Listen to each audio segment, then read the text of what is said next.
पुरुषोत्तम मास महात्म कथा अध्याय 11। नारद जी बोले, सम मुनियों को भी जो दुष्कर कर्म है ऐसे बड़ा भारी तप जो इस कुमारी ने किया वह है महामुनि, हमसे सुनाइए।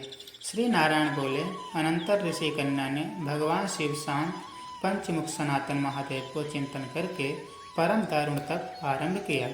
सर्पों का आभूषण पहने देव नंदी भृंगी आदि गणों से सेवित 24 तत्वों और तीनों गुणों से युक्त अष्ट महासिद्धियों तथा प्रकृति और पुरुष से युक्त अर्धचंद्र से सुशोभित मस्तक वाले जटाजूट से विराजित भगवान के प्रीत्यर्थ वाला ने परम तप आरंभ किया। ग्रीष्म ऋतु के सूर्य होने पर पंचाग्नि के बीच में बैठकर हेमंत और शिशिर ऋतुओं में ठंडे जल में बैठकर खुले हुए मुख वाले जल में खिले हुए कमल की तरह शोभित होने लगी। सिर के नीचे फैली हुई काली और नीली अलकों से ढकी हुई वह जल में ऐसे मालूम होने लगी जैसे कीचड़ की लता शेवारों के समूह से घिरी हुई हो। शीत के कारण नासिका से निकलती हुई शोभित धूम रास इस तरह दिखाई देने लगे जैसे कमल में मकरंद पार करके भ्रमर पंक्ति जा रही हो। वर्षा काल में आसन से युक्त चौतरे पर बिना छाया के सोती थी और वह सुंदर अंग वाली प्रातः सायं धूम पान करके रहती थी। उस कन्या के इस प्रकार के कठिन तप को सुनकर इंद्र बहुत चिंतित हो गए। सब देवताओं से दुर्धर्षा और ऋषियों के स्पर्श ही उस ऋषि कन्या के तप में लगे रहने पर हे नृपनंदन, हे क्षत्रिभूषण, 9000 वर्ष व्यतीत हो गए। उस बाला के तप से भगवान शंकर ने प्रसन्न होकर उसे अपना इंद्रियातीत निज स्वरूप दिखलाया। भगवान शंकर को देखकर देह में जैसे प्राण आ जाए वैसे सहसा खड़ी हो गई और तप के दुर्लभ होने पर भी वह बाला उस समय हष्ट पुष्ट हो गई। बहुत वायु और घाम से क्लेश पाई हुई वह शंकर को बहुत अच्छी लगी और उस कन्या ने झुककर पार्वती पति शंकर जी की प्रणाम किया। उस विश्ववदित भगवान का मानसिक उपचारों से पूजन करके और भक्ति युक्त चिंत से जगत के नाथ की स्तुति करने लगी। कन्या बोले, हे पार्वती प्रिय, हे प्राणनाथ, हे प्रभु, हे भर्ग, हे भूतेश, हे गौरीश, हे शंभु, हे सोम सूराग्नियत, हे तमह, हे मेरे आधार मुंडा स्थित मालिन, आपको प्रणाम है। अनेक तपों से व्याप्त हैं, अंगों में पीड़ा जिसके ऐसा तथा परम घोर संसार रूपी समुद्र में डूबा हुआ दुष्ट सर्पों तथा काल के तीक्ष्ण दांतों से जटा हुआ मनुष्य भी यदि आपकी शरण में आ जाए तो मुक्त हो जाता है। हे विभो, जिन आपने वाणासुर को अपनाया और मरी हुई अलर्क राजा की पत्नी को जिलाया, ऐसे आप हे दयानाथ, भूतेश, चंडीश, भव्य, भवत्राण, मृत्युंजय, प्राणनाथ, हे दक्ष प्रजापति को मख व ध्वंस करने वाले, हे समस्त शत्रुओं के नाशक, हे सदा भक्तों को संसार से छुड़ाने वाले, हे जन्म के हर्ता, हे प्रथम सृष्टि के कर्ता, हे प्राणनाथ, हे पाप के नाश करने वाले, आपको नमस्कार है। आप अपने सेवकों की रक्षा कीजिए। हे निप, बड़ी भाग्यवती मेधावी की तपस्विनी कन्या इस प्रकार मन से और वाणी से शंकर की स्तुति करके चुप हो गई।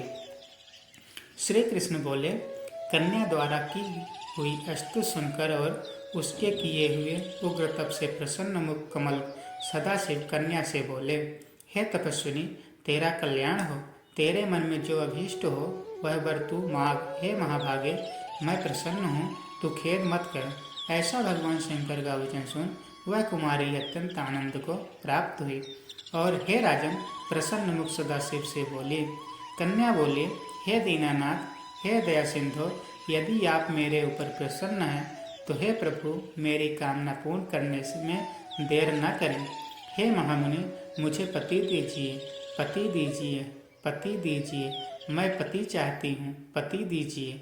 मैंने हृदय में और कुछ नहीं सोचा है। वह ऋषि कन्या इस प्रकार महादेव से कहकर चुप हो गई। तब यह बात सुनकर महादेव जी उससे बोले, शिव बोले, हे मुनि कन्या के, तूने जैसा अपने मुख से कहा है वैसा ही होगा, क्योंकि तूने 5 बार पति मांगा है, अतः है सुंदरी तेरे 5 पति होंगे, और वे पांचों वीर, धर्म सर्वधर्मवेत्ता, सज्जन, सत्य पराक्रमी, यज्ञ करने वाले, अपने गुणों से प्रसिद्ध, सत्य प्रसिद्ध, जितेंद्रिय, 13 मुख देखने वाले, सभी क्षत्रिय और गुणवान होंगे। श्री कृष्ण बोले, न तो अधिक प्रिय न तो अधिक अप्रिय। ऐसे महादेव के वचन को सुनकर बोलने में चतुरा कन्या झुक कर बोली। बाला बोली, हे गिरजाकांत सदाशिव, संसार में एक स्त्री का एक ही पति होता है, अतः 5 पति का वर देकर लोक में मेरी हंसी न कराइए। एक स्त्री 5 पति वाली न देखी गई है और न सुनी गई है। हाँ, एक पुरुष की 5 स्त्रियां तो हो सकती हैं। हे शंभु, हे कृपानिधे, आपकी सेविका में 5 पतियों वाली कैसी हो सकती है? आपको मेरे लिए ऐसा कहना उचित नहीं है। आपकी सेविका होने के कारण जो लज्जा मुझे हो रही है, वह आप अपने को ही समझिए। कन्या का यह वचन सुनकर शंकर जी पुनः उससे बोले। शंकर जी बोले, हे भीरु, इस जन्म में तुझे पति सुख नहीं मिलेगा। दूसरे जन्म में जब तू तपोबल से बिना योनि के उत्पन्न होगी, तब पति सुख को भोग कर अनंतर परम पद को प्राप्त होगी।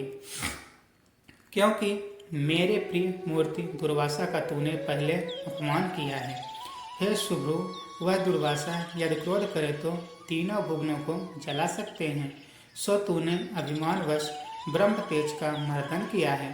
जिस अधिमास को भगवान कृष्ण ने अपना ऐश्वर्य दे दिया, उस भगवान के प्रिय पुरुषोत्तम मास का व्रत तूने नहीं किया।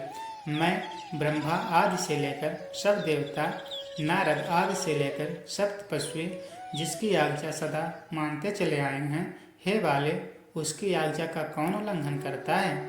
लोक पूजित पुरुषोत्तम मास की दुर्वासा की आज्ञा से तूने पूजा नहीं की। हे मूढ़े द्विजात्मजे, इसीलिए तेरे 5 पति होंगे। हे बाले, पुरुषोत्तम के अनादर करने से अब अन्यथा नहीं हो सकता है। जो उस पुरुषोत्तम की निंदा करता है, वह रौरव नरक का भागी होता है। पुरुषोत्तम का अपमान करने वाले को विपरीत ही फल होता है। यह बात कभी अन्यथा नहीं हो सकती है।